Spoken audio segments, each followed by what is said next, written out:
Hi, my name's Angie. I'm going to be a third year and I'm a psych major. Okay, so going back to the incoming freshmen and asking them about their fears. Who are now all scared about the conflict they'll face.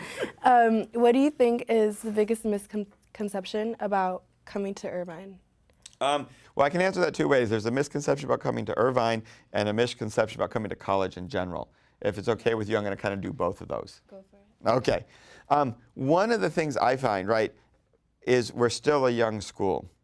And it's both a misconception, but I think something we really have to work on is we still have a little bit too much our heritage of being a commuter school, right? And the misconception is that this has to do with not having a football team. That's why we don't have spirit and activity and all this. And I think the people, okay, yeah, football teams do a certain amount of things, but so do other sports teams, so do lots of other activities, right? It doesn't have to be football that creates a real community spirit. I mean, I see here at UCI among the students, there's a lot around entrepreneurial efforts that came up in an earlier question. There's a lot, I think, going to happen around the new esports initiative. That's going to be huge. We have a lot, I mean, I come to the campus at night, occasionally go to my lab and do some research, and there's all these dance groups around, right? There is a lot that happens on campus, and we have to get better at celebrating that and getting students access to that. So it's both a misconception, but something we have to work on, I would argue, right? Is that students don't see us as a real community and place to be all the time, and we actually are in more ways than they think. So that's one thing that we can really work on as a campus. And the students don't know it because they're not in on all our conversations, but this is something the faculty really care about and are working for.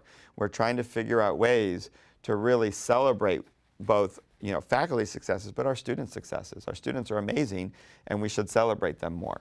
And we're getting there. And last year, and with the 50th anniversary, you've seen a lot more campus celebrations, a lot more activity along those lines. So that's one piece. I think the biggest challenge and misconception students have coming to college in general is, and this is something I'm interested in from the teaching and learning side, and just my wife's a high school teacher, my sister's a high school teacher, my mom's a high school teacher, even from the high school side, is learning, for better or worse, is pretty radically different at a university.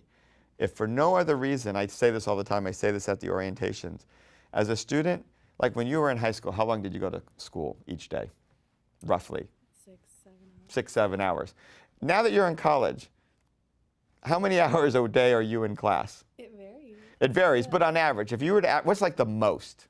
Probably like 5. 5, and if you're in 5 hours one day, you probably have a day where you have 0, right? Yeah. Exactly. So you have the 5, you have the 0, you know, so on average you're in class 2 hours a day, let's say. Okay? That's a lot less than 6, right? That's a lot more time you have to work on your own.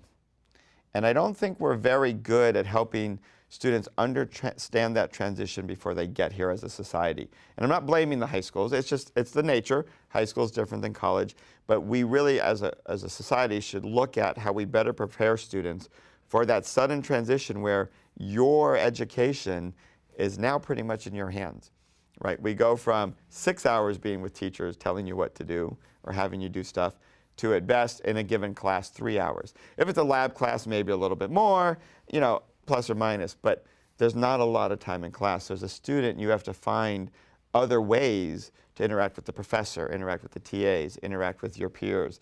What do you need to do on your own? What do you need to do with people? And that's part of what our office tries to help students with.